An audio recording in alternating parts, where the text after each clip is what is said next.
2020. Honorable Chief Guest Professor Manju Jaitka, former Professor, Punjab University, Chandigarh. Conference Patron Dr. Upinder Dhar, Vice Chancellor Shri Vaishnav Vidyapit Vishwavidyalay. Conference Advisor Dr. Santosh Dhar and chairpersons of the conference sessions, delegates, participants, head of the institutes, head of the departments, faculties, and students.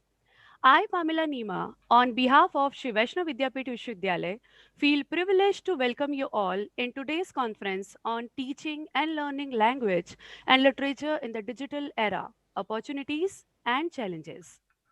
Teaching and learning language and literature at any moment bears the availability of literary texts. The inclusion of digital technologies in the literature and language curriculum helps in upgrading the communication and English language and literary skills. Creativity, entrepreneurship, learning to learn, digital competence, and other 21st century skills and competences are emerging as more and important for innovation, growth, and participation in digital society.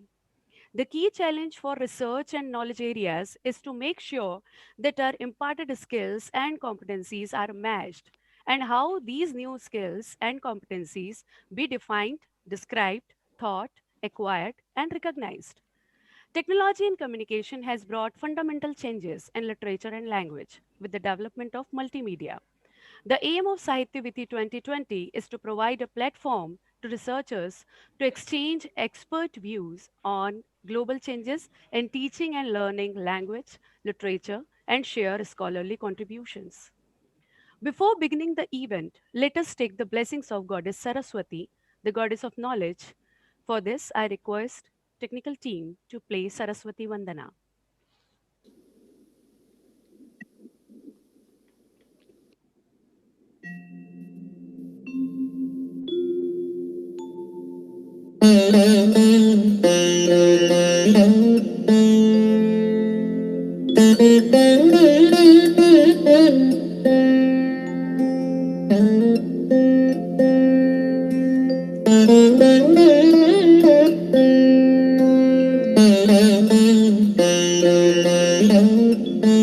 या कुन्देन्दु तुषारहार धवला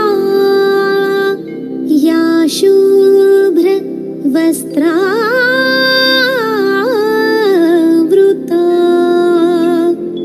या वीणा वरदण्डमण्डितकरा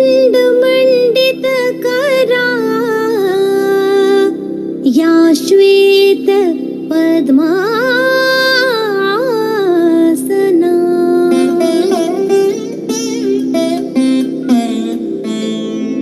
या ब्रह्माच्युत शङ्कर प्रभृतिभिर्देवैः सदा वन्दिता सा मां पातु Saraswati Bhagwati निशेष जाड्यापहा.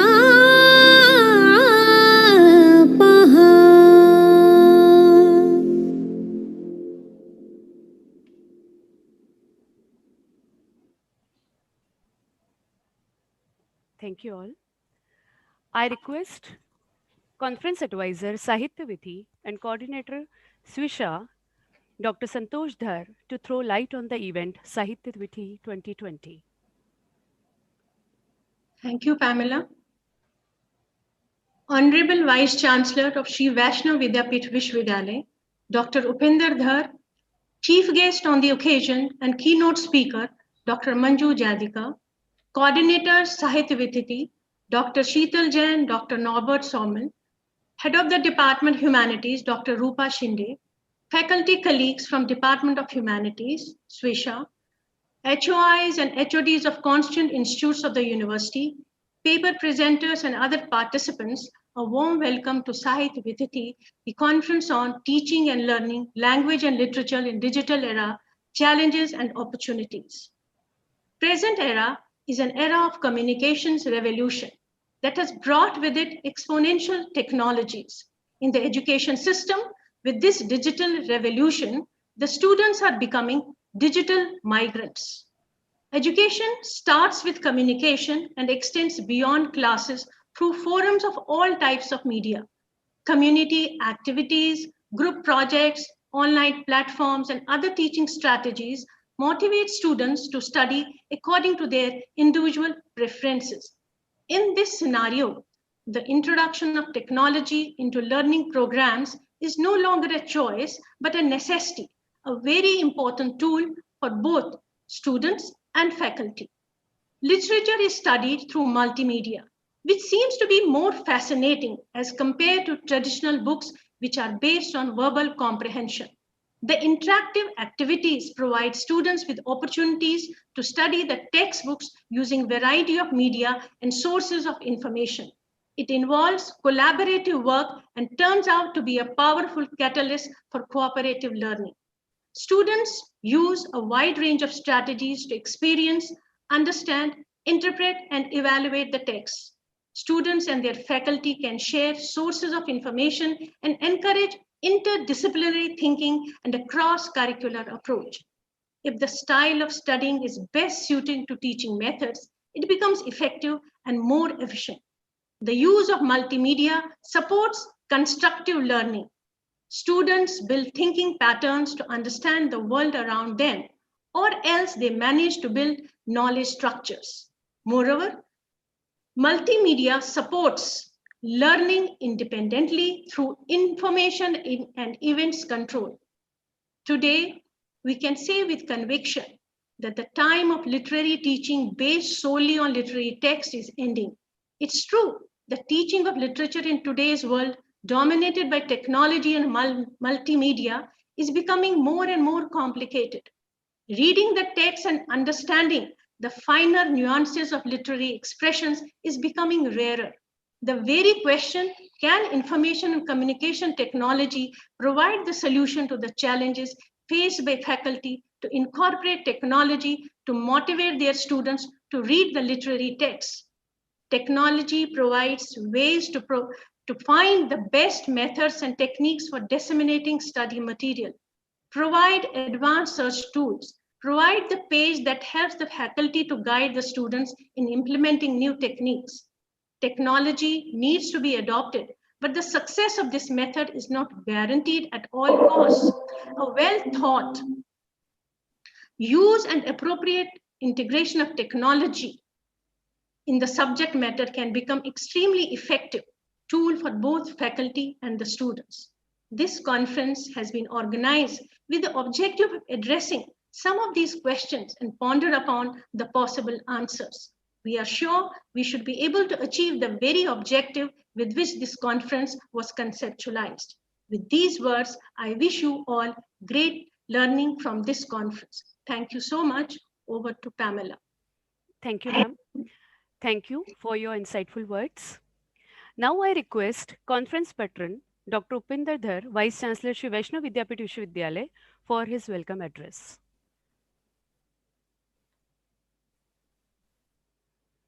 Chief guest and keynote speaker on this occasion, Dr. Manjuji, all my colleagues in the room, now the E-room we can say, all the participants and students. At the outset, I would like to welcome the chief guest and keynote speaker to this Sahityavithi. And I believe her first interface with our university. Our university is a very young university, 5 years old university, established under the Madhya Pradesh Adhiniyam.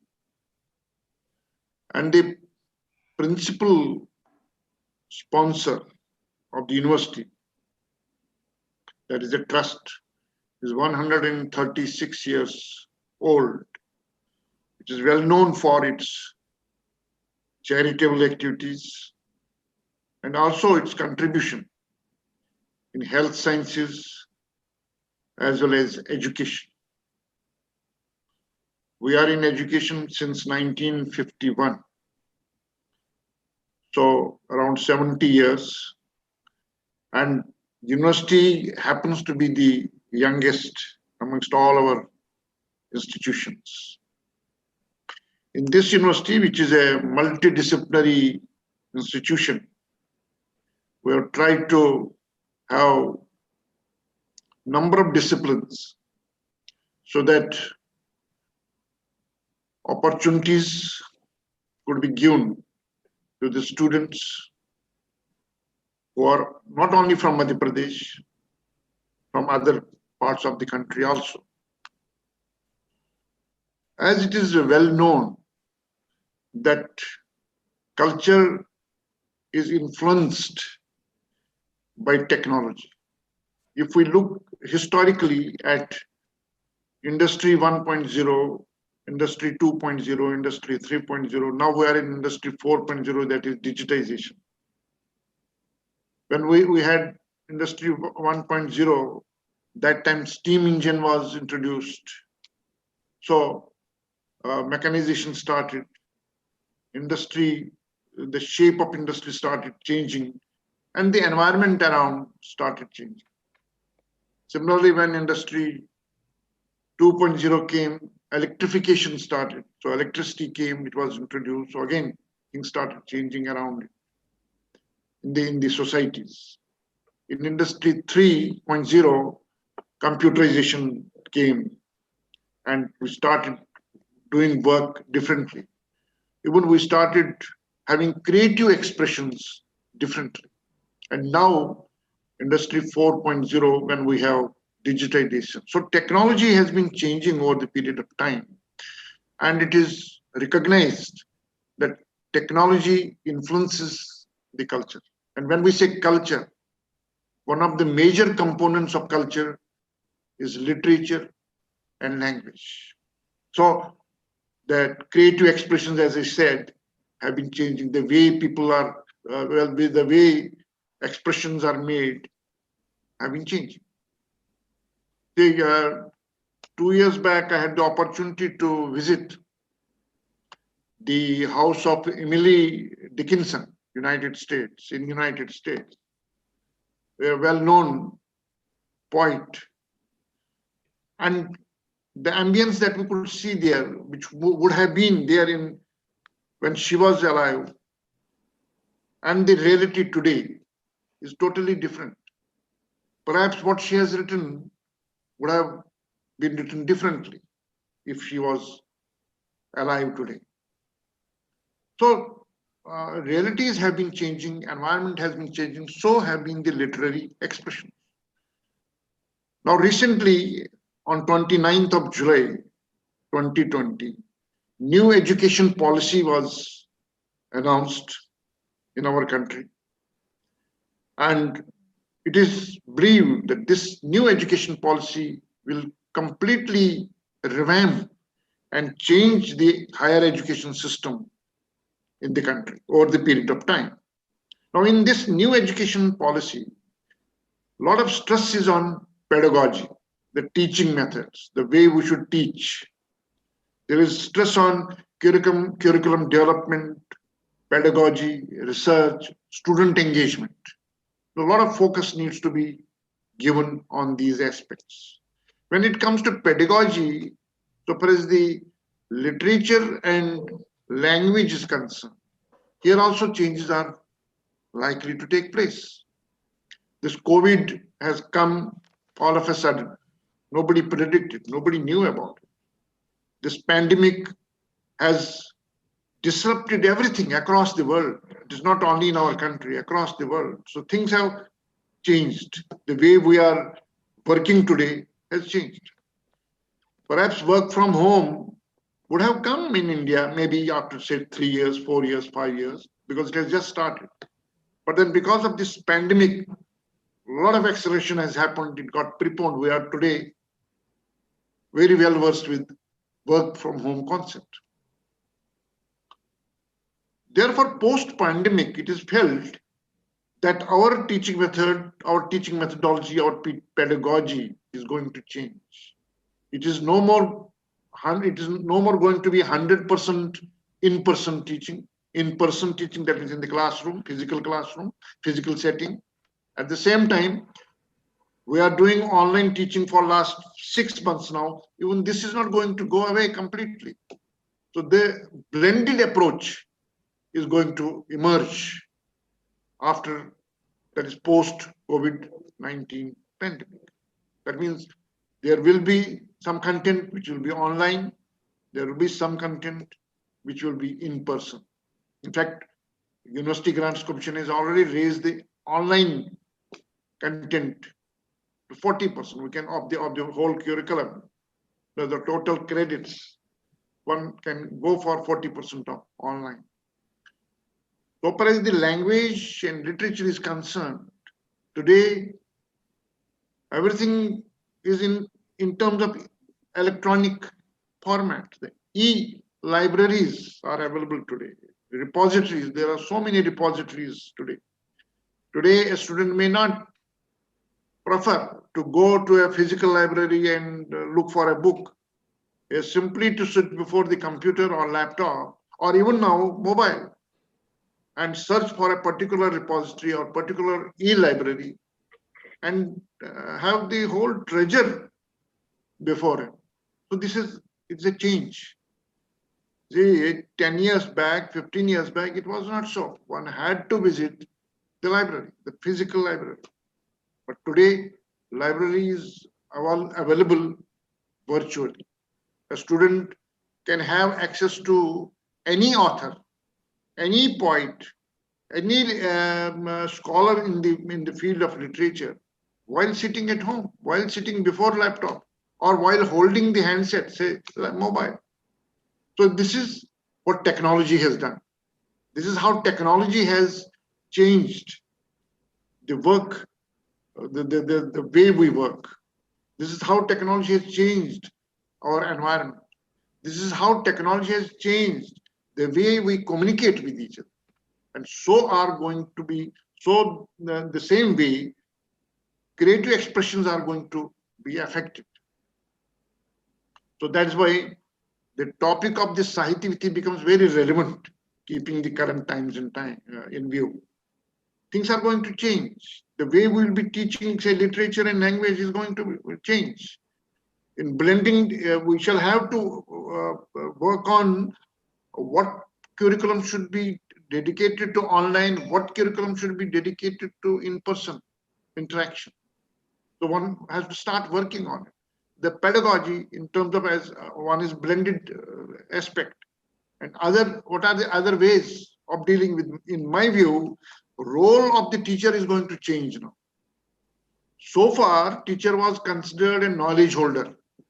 So student would look for knowledge from the teacher. So what teacher says, perhaps that is right. So that was taken to a great extent the correct expression. But now teacher's role is going to shift from knowledge holder to a facilitator. He will or she will have to facilitate and help a student to have access to the right repository, right resource. See, on internet, whole world is there. There are things which are right, there are things which are not right, there are things which are authentic, there are things which are not authentic. So here comes the role of teacher who can help a student, who can facilitate a student in visiting the correct repository, correct resource. Otherwise, all kinds of interpretations are available on the internet, and may not be necessarily right. So this facilitator's role is very important. And for that, continuous faculty development has become very important. Now, if we have to implement this NEP 2020 very soon. In fact, a number of expert groups have been constituted to formulate the implementation plan.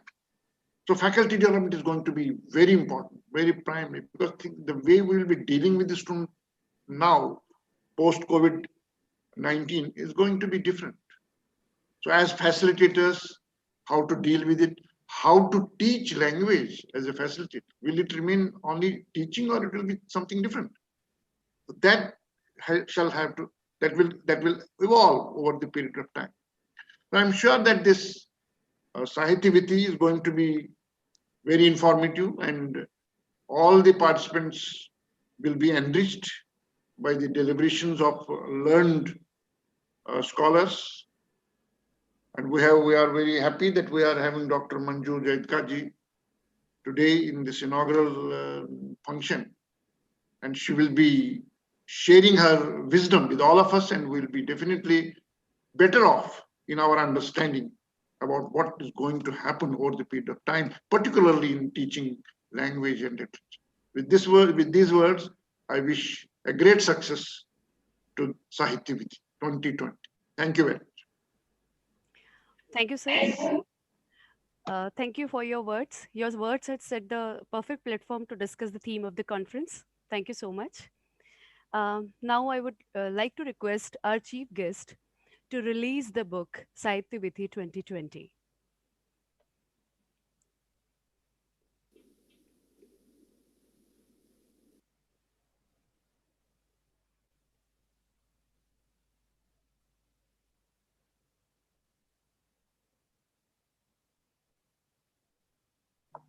How does one cut the ribbon virtually?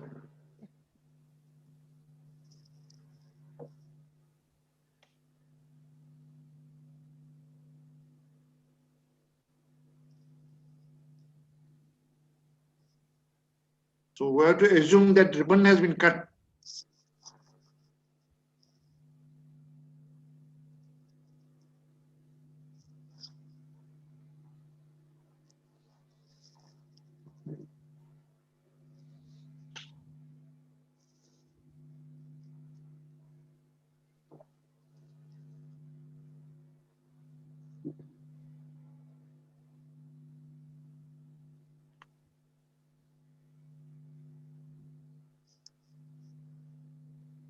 Are you going to open the whole book like that?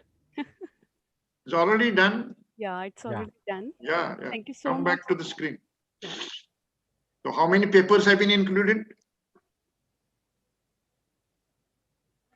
39 papers. 39. 39 papers. Okay. Thank you so much.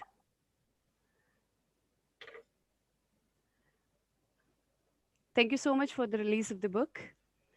I am profusely elated to take an opportunity to introduce now Professor Manju Jaitka, an author, a playwright, a poetess. Professor Manju Jaitka is a retired professor from Punjab University, Chandigarh. Professor Jaitka has been teaching English since 1974. From 98 to 2018, she served as a professor at Punjab University, Chandigarh. Apart from teaching, she has held several administrative responsibilities at the university, and she has been involved in several administrative works as a senior faculty member of the university. As the head of the department, as the director of the university IAS Study Center, and she has been a convener of various committees of examinations and decision making bodies. To promote literary activities in Chandigarh, she has been the chairperson of the Chandigarh Sahitya Academy from 2008 to 15 to hold 6 major literary festivals in Chandigarh. She has 3 novels, a play, a collection of poems, several collected anthologies, and a non fictional prose memoir to her credit. Presently, she has a poetry collection ready for printing, and this time she is working on a novel. She has authored more than 60 research papers and 18 books.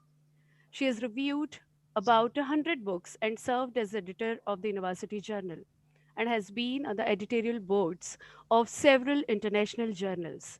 She's often been invited for national and international institutions for deliberations. She has traveled and lectured extensively in India as well as the US, UK, Europe, Canada, China, Nepal, etc. She has received prestigious fellowships from the UGC, the Rockefeller Foundation, and the Fulbright Foundation. She has held assignments at universities like Oxford, Harvard, Yale, Illinois, Iowa, New York, and Concordia. She was on the International Advisory Board of many reputed international academic organizations and has held important offices in this capacity. She has 44 years of teaching and research experience of undergraduate, postgraduate, and MPhil classes, and she has supervised simultaneously many MPhil and PhD scholars. For the last 6 years, she has been a NAC assessor and visiting different institutions of higher education in India. She has many national and international awards and distinctions to her credit. Over the last 21 years, she has been the founder, president, secretary, and main functionary of MELO, an academic association with international linkages. MELO is the Society for the Study of the Multi Ethnic Literature of the World. She has been associated from 1998 till date. She has organized many international conferences in Hyderabad, Chandigarh, Jammu, Delhi, Dharmshala, and Shantiniketan. Also, she has been elected as a president of Malice India. Malice is Society for the Study of Multi-Ethnic Literature of the United States, India chapter. Not only this, she has updated an information technology and methods of effective communication. She also runs 4 blogs, 4 Google groups, etc. Dear all, without any delay, I would like to invite Professor Manju Jayatka, the woman of distinct vision and a fountainhead of illuminating ideas, an idol of knowledge and experience and inspiration to all of us. Over to you, ma'am. Thank you. Thank you, Pamela, for your very kind words. And thank you, Dr. Upinder Dhar, for having me over. I'm grateful to the organizers, and I'm grateful for the kind introduction. But I must add that I am now working for Shulini University in Solan, Himachal Pradesh. I joined here in January, and it is a fairly young, upcoming university, very ambitious, very eager to go ahead, and I'm very happy to be part of it. I think your university and ours will have a lot in common, and it would be very nice to have some interaction in future too.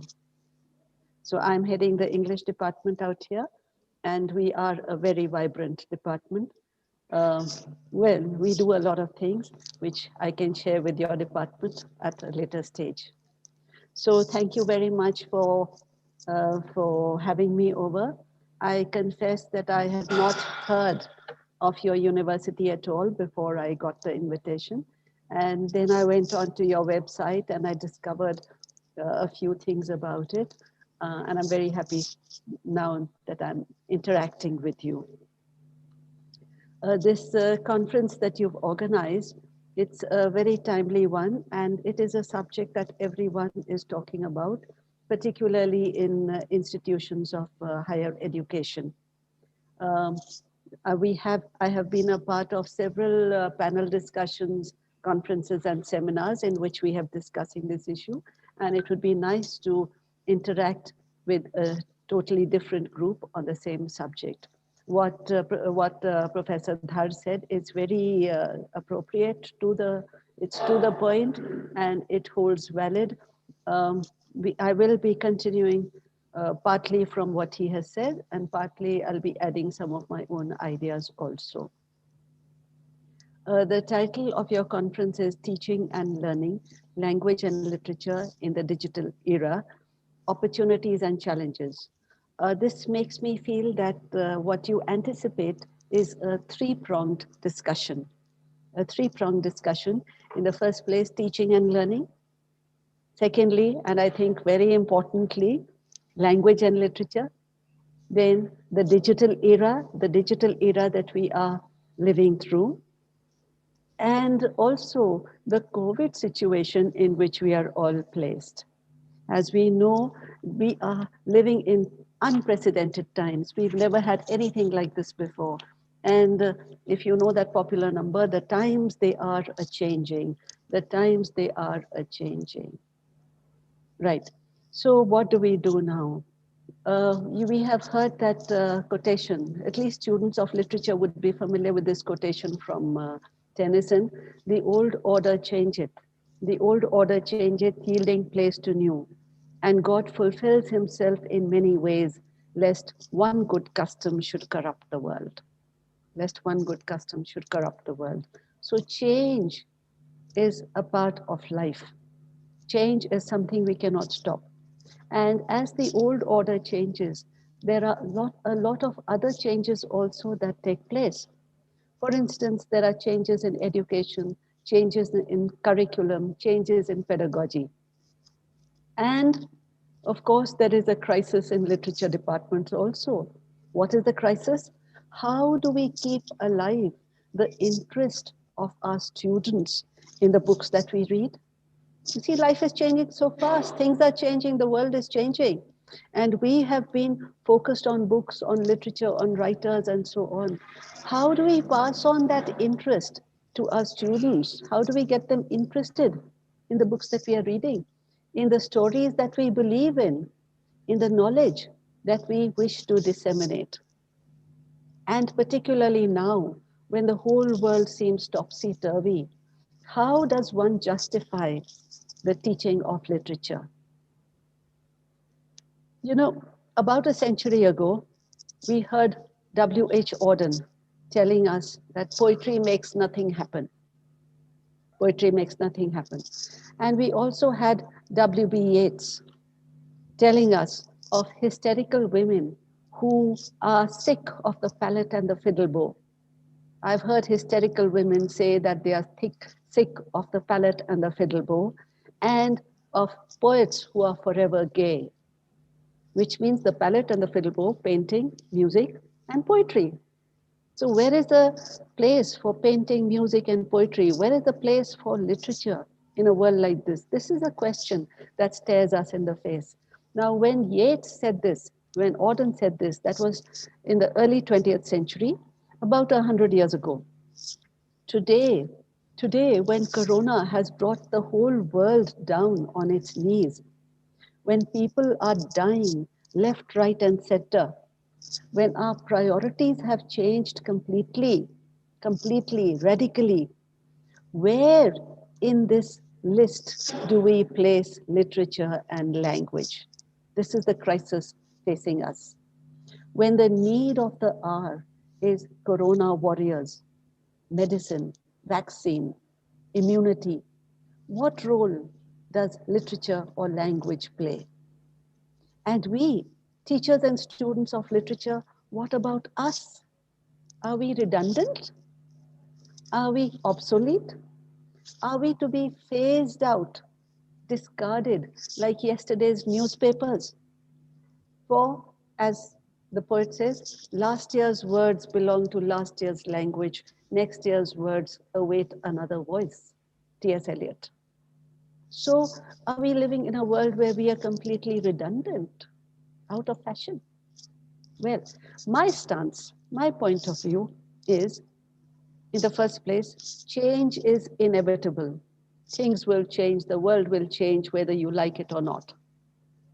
Secondly, change in pedagogy is also inevitable. Why is it inevitable? Because of the giant strides that science and technology have taken in the last few decades. Number three, the classroom and the book is almost obsolete. Almost, mind you, not completely, but almost obsolete. And finally, new modes of dissemination of knowledge are needed. So what were the old modes like? What were the old modes of dissemination of knowledge? Well, as you know, we had oral transmission at one point of time. We had oral transmission. We had the wandering storyteller, wandering minstrel who went from place to place, narrating stories, carrying the stories of one community to another, carrying tales, carrying news, carrying information from one part of the world to another. We have it in our Indian tradition. We have it in other traditions also, the wandering minstrel. Then we had song and dance. We have our epics. All this was in the oral tradition, and that's how knowledge passed on from one generation to another. And language, what about language? Well, language also passed on through the oral tradition. Once we had language, that is how it passed on. And then at some stage came the guru, the teacher, the classroom. And then we had the blackboard and chalk method. So As we go down the ages, we find that there were different modes of dissemination of information. And then came the radio, the television, and then the internet. You know, when my children were growing up, I used to tell everyone, we don't look after our children, we don't teach our children. It is the television that teaches them. It is the television that gives them instruction. And now things have changed even more. It is not the television, it is the internet that gives information to the younger generation. So they pick up good things and bad things. They pick up information, the kind of information you have in National Geographic, and they also pick up information that they should not, things like the blue whale and things like, well, a lot of things that lead them into personal danger. So it is the internet that has more of an influence on the younger generation now. And then, of course, now we have Zoom, we have Google, we have Twitter, we have Instagram, we have Facebook, and we have so much more. Which means that life has changed completely. Think of your grandfather. Would he ever have imagined that we would be living in a world like this? All is changed utterly. A terrible beauty is born. That is what Yeats said in Easter 1916. All changed utterly. A terrible beauty is born.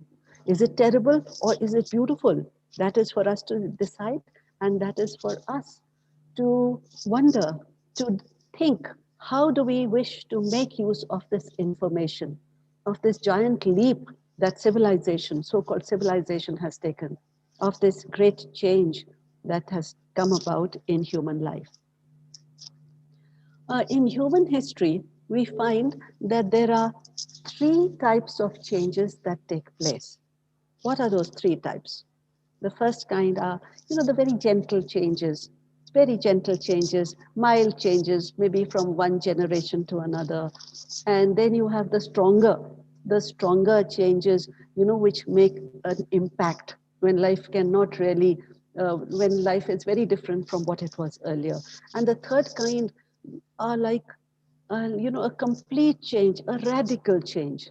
So if we compare them with waves of the ocean, they are the gentle waves like you have in Goa, where you can walk into the beach and you can do a bit of what do they call it, surf riding, and well, you can just enjoy that. Then you have the stronger waves when the people on the shore tell you, please come back because the tide is about to come in, the stronger waves. And then you have the tsunamis, and when you have the tsunami, it wreaks so much destruction, and life cannot go back to what it was. Right. So we have different kinds of changes that take place in human history. And how do we react? How do we react to these changes? As academicians, as teachers, how do we react? We can react in different ways. In the first place, we can be like the ostrich. We can be like the ostrich and hide our head in the sand and pretend that nothing has happened. God's in his heaven, all's well with the world, as Robert Browning said. So we can be like the ostrich and just pretend that nothing has happened and refuse to change. The second reaction could be that we make cosmetic changes. All right, we have a computer in our office and we learn a little bit of internet, and but we carry on doing the things that we were doing. The next reaction could be a clean break. You just dump the past and you adapt to the new method, and you find your way, you grope around for a way, and you carry on.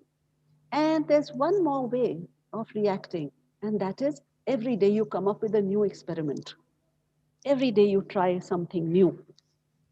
I am not sure if that's a very good idea, because before you can really get used to one method, you suddenly put it aside, you dump it, and you pick up another one, and then you pick up another one. And so you go around nitpicking, and you never really stabilize yourself.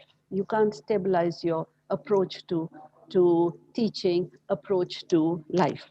Anyway, now the fact remains that we have moved from in-person teaching to online teaching. We have moved from classroom teaching to online teaching.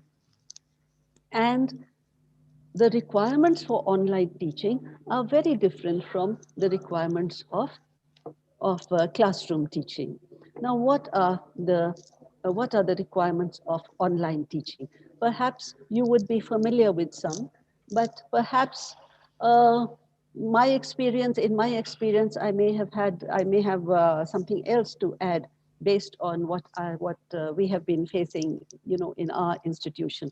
So I would like to share them with you. If you're already familiar with them, well and good. If uh, well, otherwise it'll be something that, I'm exchanging ideas that I'm exchanging with you.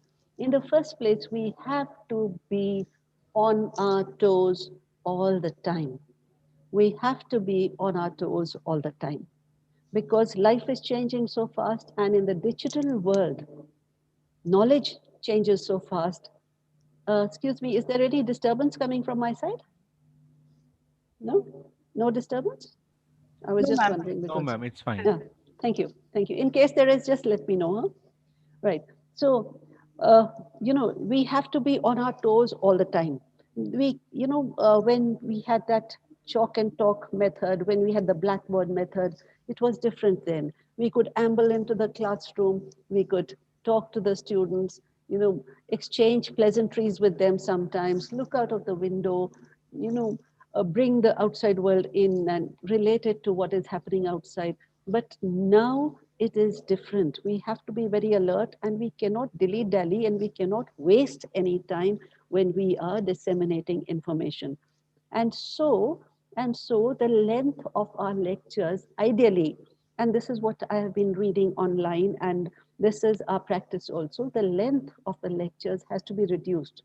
No more 1 hour classes, no more डेढ़ घंटे की class, no, a short class, maximum half an hour, 25 minutes or half an hour. That is the norm. That is what experts all over the world suggest, that you must have shorter classes. And in those short classes, you must pack in whatever you can. And what is it that you need to pack in? We'll talk about that also. Uh, the Honorable Vice Chancellor talked about blended learning. Blended learning. Yes, that is the need of the hour, blended learning. So our classwork, our teaching has to be a sort of mixed bag of online teaching and offline teaching. So online, we give them lectures, and offline, we send them links. We send them links. We send them links of websites. We share videos with them. We share audios with them. We share blogs.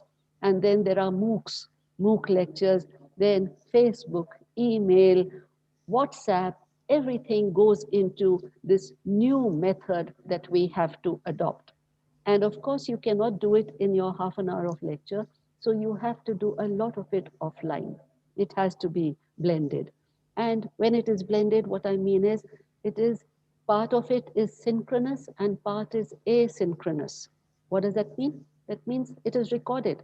You see, you give a lecture, it is recorded, and it is stored somewhere in your university in the, where whatever system you have. And those students who have not been able to attend the class, they can access those lectures later on at a time when it is convenient. So synchronous in time and asynchronous whenever the students have time. They can always retrieve those lectures and, and take advantage of any class that they have missed. And then it is all recorded, so teachers also have to be very careful of what they talk about. It's not like the classroom teaching. You go into class and you crack some jokes and, you engage in idle talk. You can't do that because now it is all recorded. So you have to be to the point, and you have to do full justice to the lecture that you are giving, to the knowledge that you are disseminating. Now, the role of the teacher is not simply teaching, it is also learning. Because for us also, for teachers also, it is a new experience. And so we learn as we go along. And as we learn, the journey is more important than the goal. How we learn, how we pick up. And suppose I'm teaching Dante. Until last year, until the last time I taught Dante, it was in a classroom. and I would make use of the board, and on the board I would draw a diagram of hell, inferno, the various circles of hell, and explain to them this is Italy and this is Florence and this is his concept of hell and so on. I can't do that now. And of course, there are ways and means of doing it, but there is that time constraint also. So at the most, I can, before the lecture, I identify certain clips that I want to show them, certain pictures I want to show them, and then put it on the screen and explain, right?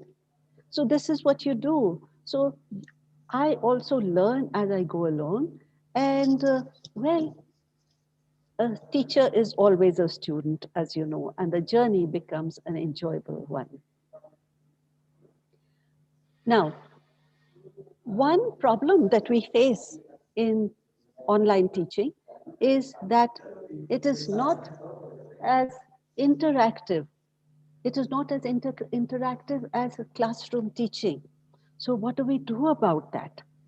You know, now there are various ways of, there are, as technology is advancing, there are various methods coming up when you can see your students also. But if you have 100 students in the class who are listening to you, and for instance, even now there are 89 people in the audience, I can see, and there are people on the panel. I can see only those of you who are on the screen, those 5 or 6 people who are on the screen, but I cannot see the others. So what do? So we share screens with them, we show them PPTs, and we get some kind of a feedback from them. And that feedback is very important so that you know what to add and what to avoid in your future lectures. That is very important. There is something called the flipped classroom also, but then that is also very advanced. And that flipped classroom, that technology everybody may not have, but it is a possibility that can be introduced. And then there are presentations. So a lot of universities do not use Zoom, they use other platforms, or they have their own. Like in Shulini, we have our own platform. And the IT team is forever working on it, forever making it more and more user-friendly and more interactive. For online teaching, it is very essential that we have certain technical infrastructure. For instance, the broadband. We need a very good high-speed broadband with seamless connectivity. So that is something that all universities have to work on. And I can see that your university, SVV seems to be very well connected, because the session seems to be going on seamlessly. And our university, Shulini, is also technologically very advanced. And our lectures go on almost flawlessly. So we need a connectivity that is near perfect. And we also need a dedicated help desk. There has to be an IT team that is forever on call. Why? Because there'll be students who may not be able to get into classrooms. There will be faculty who may not be able to log in. There can be the older generation, my generation and above, who are not so tech savvy. Well, a lot of people in my age group are not so tech savvy. So they have to be, there has to be hand holding, as they call it. So there has to be hand holding, and they have to be taught. And of course, human beings are very intelligent. They pick up no matter, what their age, they learn. So there has to be a dedicated help desk also. And when we teach, there has to be a formal setup. You see, when we go into a classroom, what do? In our classes, in the classroom, when we go into the classroom, we make sure that we are presentable. We are well dressed, and if it's a woman, if it's a lady teacher, well, she'll probably have a crisp cotton sari or whatever, and well groomed, well turned out, and so on. And the male teacher will also be presentably dressed. Now, what happens is, now of course people are more aware, but what happened in the initial stages of online teaching was that a lot of teachers were not very careful of their appearance, and then they would feel, sirf chehra dikhega. What is the big idea of getting dressed? No, but it makes a difference. It makes a difference to your psyche. It makes a difference to your personality. If I'm sitting here wearing my bathroom chappals, it makes all the, it, you feel kind of sloppy. So that you need to be as well groomed as you were in the regular classroom also. There has to be a dress code which you should not really violate. And that goes for students too. That goes for students. So whether you're teaching Shakespeare or whether you're teaching science, whether you're teaching language or literature, it is best to put your best foot forward, right? And the course that you're teaching should be structured in such a manner that it is doable. So don't be very ambitious, and at the same time, don't say, they can take a class, it's just a half an hour class, I can go and while away your time. No, it has to be structured and plan it out. Have a calendar that you are going to follow. So have a structured, graded course.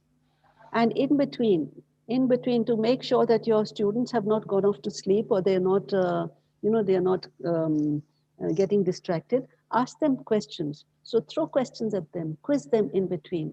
And then you'll come to know whether they are paying attention to you or whether they are, they've just switched it on and they've just disappeared. So now in online teaching, you also have continuous assessment through various ways. You have quizzes, you have assignments, you give them some other homework or whatever, and you have to grade them all, regularly. So actually online teaching is more difficult than classroom teaching, because that in the open world, it's all very different. And ever since we started online teaching, we are so busy, and a lot of us are stressed out too, until we get used to the pattern. Now, because that interpersonal connection is missing in online teaching, you have to do something about it. What do you do about it? You must have office hours. You give your students, okay, between 9 to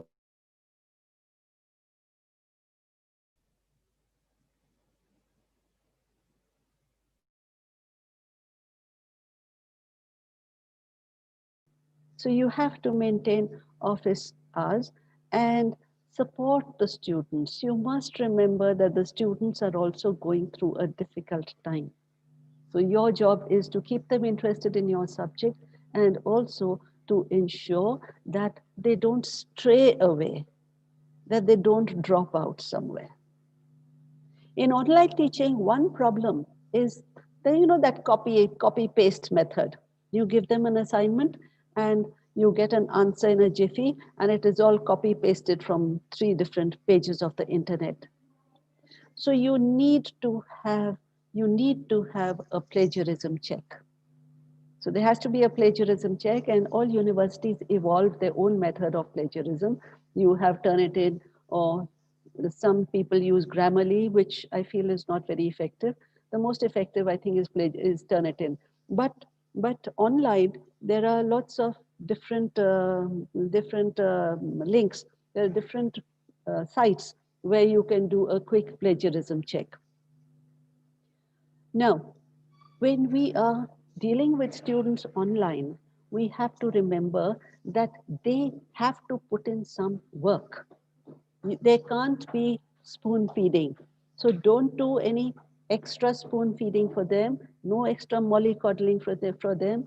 I mean, they are the ones who need the education and you have to give it to them. You are doing a lot of work putting information together on slides, on PowerPoints, and collecting videos, collecting information that you have to disseminate to them. But you don't have to appear for the exam. They have to appear for the exam, so they have to work. So don't fuss over them more than necessary as far as teaching is concerned. Make them work. Be firm with them. If they have excuses, and there'll be so many excuses. Madam, I could not connect. Sir, we have no connectivity in our home. We don't listen to those excuses. If they can't connect, okay, it is recorded, it is online in the archives of the university. You pull it out from there, you work on it. No excuse. If you can't connect, it is your problem. So please do something about it. Be very firm, right? So if you finished, say, one sonnet of Shakespeare, if you finished that sonnet Let me not to the marriage of true minds admit impediments. Love is not love which alters when it alteration finds. And the next day the student comes, ma'am, I was absent yesterday because I could not connect. So please do this again. Why should you do it again? Why should everybody else suffer? Because one student could not connect. You tell that person, I'm sorry. I'm sorry you missed the class, but then the lecture is already recorded. Why don't you look at that? And then you do your own homework also. You look up the internet, you try and figure out what the poem means, you study it on your own. So just be very firm, right? Now, so between students and teachers, there has to be this mutual give and take, and both of them need to work. If they both do not work, then well, you won't go very far. And together we can. Remember, together we can. There is a lot that I wish to. There is a lot more that I wish to say, but I'm just wondering, how much time do I have? Rupa, how much time do I have, Nobat? 1 minute. You can speak more, ma'am, for more 10 minutes. Okay, okay, right. Now, we have to realize that the students are also going through a difficult time. And so, apart from the literature and language that we teach, there is no harm in talking to them uh, outside the classroom or maybe on the phone or whatever, and giving them some advice regarding yoga and meditation and taking care of their mental health. So you help yourself because you are going through a bad time. You help your students and make them aware of what the problems are that may be faced in COVID times, in times of digital learning. Have empathy with them, right? And well, together you'll be able to do a lot. What are the reading habits of people today? You see, because the world came to a standstill, a lot of people turned back to the book again. Some turned back to the book, and some turned to Netflix and some other rubbish that is screened on these popular channels from time to time, which have a lot of strong language, a lot of bad words, a lot of violence, blood, gore, and nothing that will do a younger generation any good. So your job is to show them something else that they can turn to. Perhaps tell them of what they can read. Be a sort of a guiding light for them. Now, what we did, and uh, I'm bringing in an experience that we have had and how we coped with it.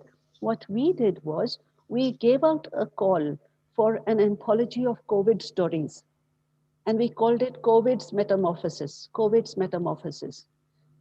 If the students of literature would know about Ovid and Ovid's collection of stories in which there is transformation, in which there is metamorphosis, and Ovid's collection is called Ovid's Metamorphosis. So based, taking a cue from that, we made it COVID's Metamorphosis. The idea is, how has COVID changed the world? So we put out a call, and we got a call for short stories, and we got about 50 short stories, mind you, 50 short stories from different people across the world telling us how they responded to the corona situation. Out of those 50, we chose, say, about 60% of them. We had about 27, 28 stories, and we put them in a book, and we published the book as a Kindle publication. So it is in Kindle publication, and it's also in paperback, but not available in India, available in other places. Then the idea came to us, why not have it for youngsters? So we took out another one, looking at the lockdown, stories by young adults between the ages of 15 and 21. And again, we had about 40 stories, out of which we selected 13. And last week, we brought it out. So the idea is, make your students talk about their experiences. And only when they talk will they open up. Now, there are a few things that I wish to tell you about the syllabus. Sir, Dr. Dhar was talking about the text that we teach and so on. Now, my experiment with online teaching, basically that, you need to have a syllabus that is doable, because we cannot go shopping for books. We cannot go to book exhibitions. There are no book exhibitions now. We have to depend on what is online. So why don't you look at your syllabus again and have texts which are in the public domain? And the chances are that the texts in the public domain will be the texts that have a value that cuts across time and space. So these would be classics. And then these are texts which you can download and share with your students. I was doing Oedipus Rex. I was doing Oedipus Rex with students. And some students were in the interior of Himachal. Somebody was in, in some village. And where do they get the books from? So I found out the link online, and I told them, I said, this is the text that I'm following, and why don't you follow it here, and I will read it from here.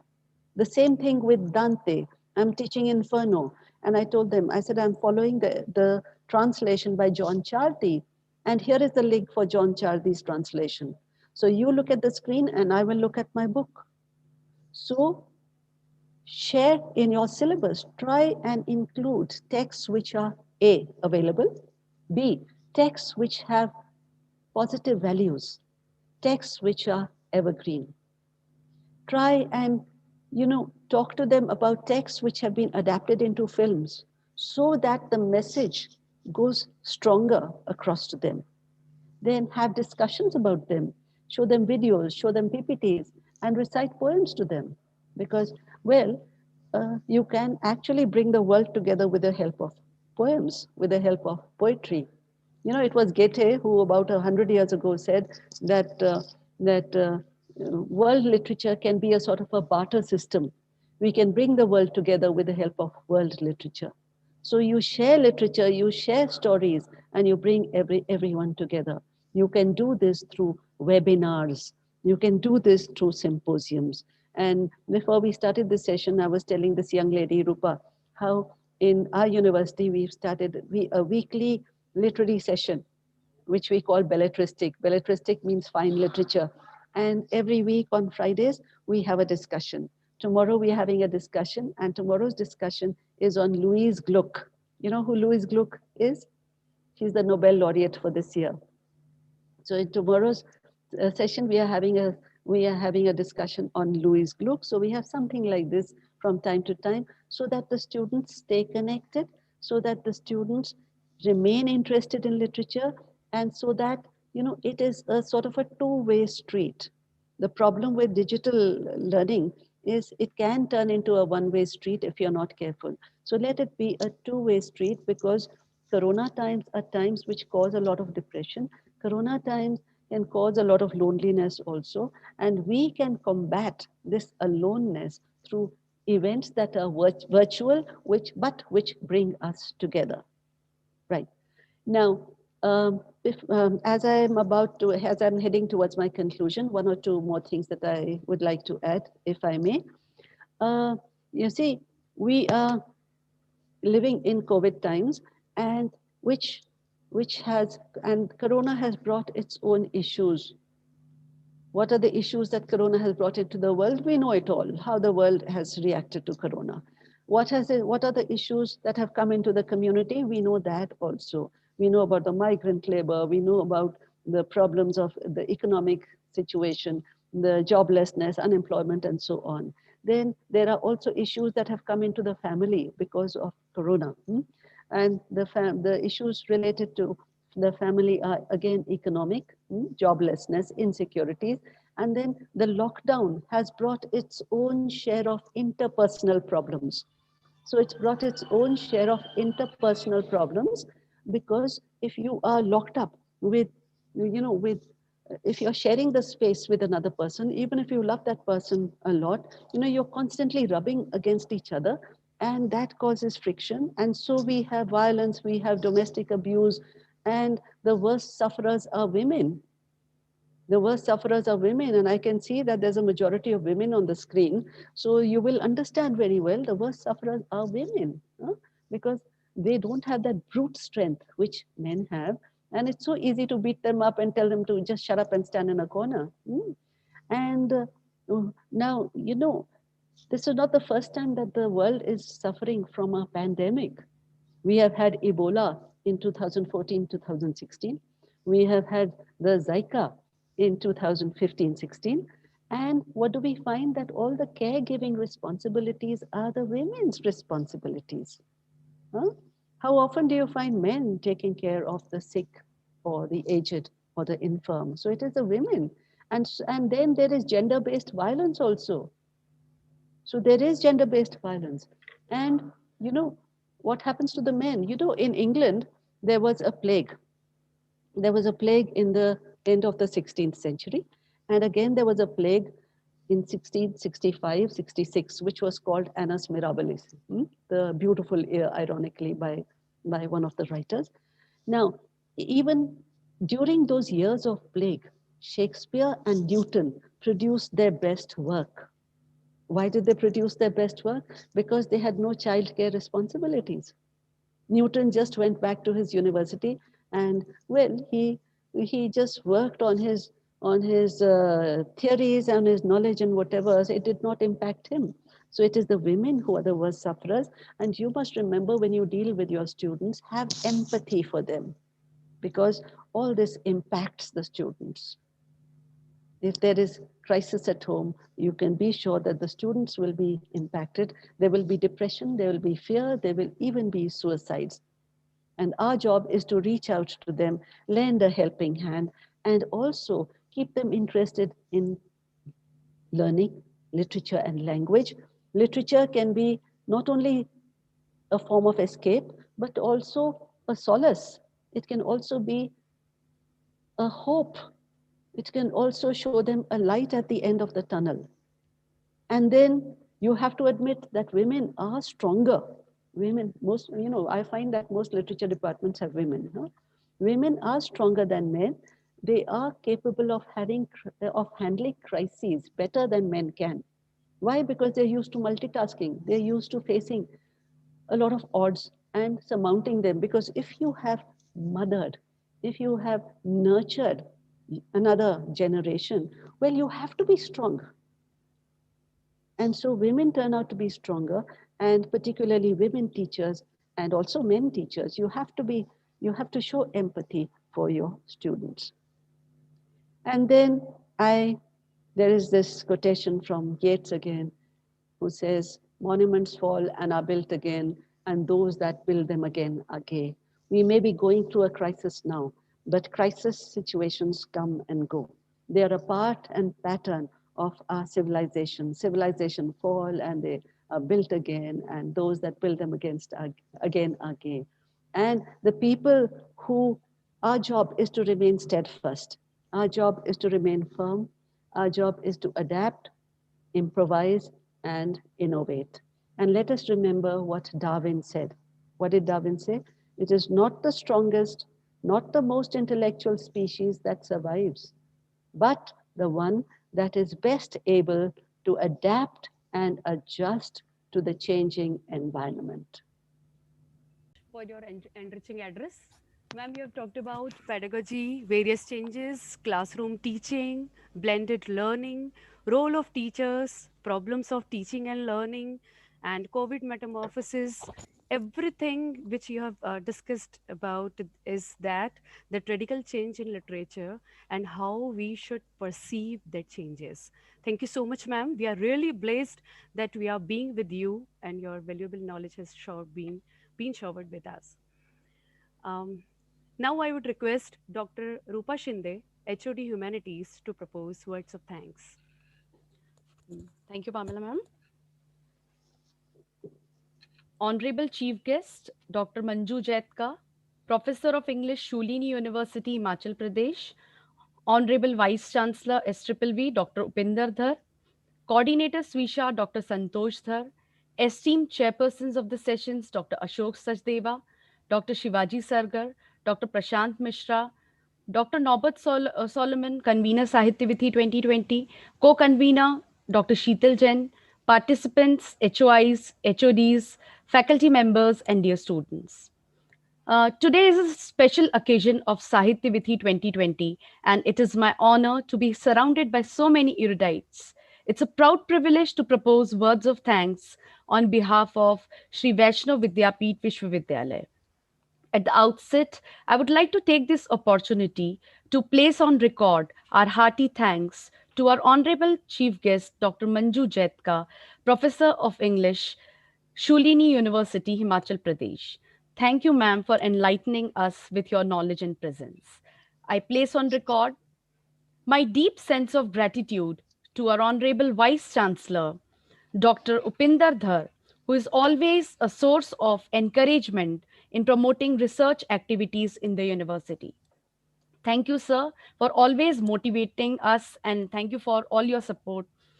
I would also like to extend my sincere thanks to Dr. Santosh Dhar, coordinator, Sri Vaishnav Institute of Social Sciences, Humanities and Arts, for a continuous guidance, support, and active involvement to make this conference a reality. Thank you, ma'am. I would also like to take this opportunity to welcome and thank all distinguished chairs, Dr. Ashok Sachdeva, Professor, MJB Government Girls College, Indore, Dr. Shivaji Sargar, Professor, Mumbai University, Dr. Prashant Mishra, Professor and Head Government PG College, Neemuch, for accepting our invitation and sparing their precious time with us. We have been fortunate enough to be backed by a team of very motivated and dedicated colleagues and committee members. I thank everyone for the involvement they have shown and the willingness they have expressed in the completion of tasks beyond their comfort zones. My sincere thanks to Dr. Anand Rajawat for providing us all the technical support. I take this opportunity to thank all the technical staff and support staff members, Mr. Alok Malviya, Mr. Shadab Ahmed Sheikh, Mr. Abhishek Sharma, Mr. Abhishek Mishra, Mr. Mohammad Parvez, Mr. Shrikant Telang for providing their support as and when required. Thanks to all the people who helped us either directly or indirectly to make this conference happen. My grateful thanks to all the delegates who have contributed their research papers for the conference. Last but not the least, I would like to thank our informed audience, without whose participation and involvement, no such event is complete. Thank you once again and happy learning. Over to you, Pamela ma'am. Thank you, Rupa ma'am. With this, we come to an end of the inaugural session. The concurrent sessions will be starting shortly after a break of 15 minutes, means from 12:30. So with different links you have to join. And the link has been shared with your email IDs and a WhatsApp group also. Thank you so much. Thank you everyone for attending and participating in the conference inaugural session. Thank you. Thank you so much. Thank you, madam. Thank you, ma'am. Thank you. Thank you, ma'am. Ma'am. Thank you, madam. Thank you. Thank you. Thank you very much, everyone. Thank you, ma'am. Thank you, Santoshji. Thank you, Dharsab. Thank you, organizers, the young ladies out here, Nobert, Thank you, Ashok. ma'am. Yeah, ma'am. Thank you. Thank you. I think we can I wish you all the now. best. Yeah, thank you, Thank ma'am. you, Thank you ma'am. so much, ma'am. Thank you so Thank much, you, ma'am. ma'am.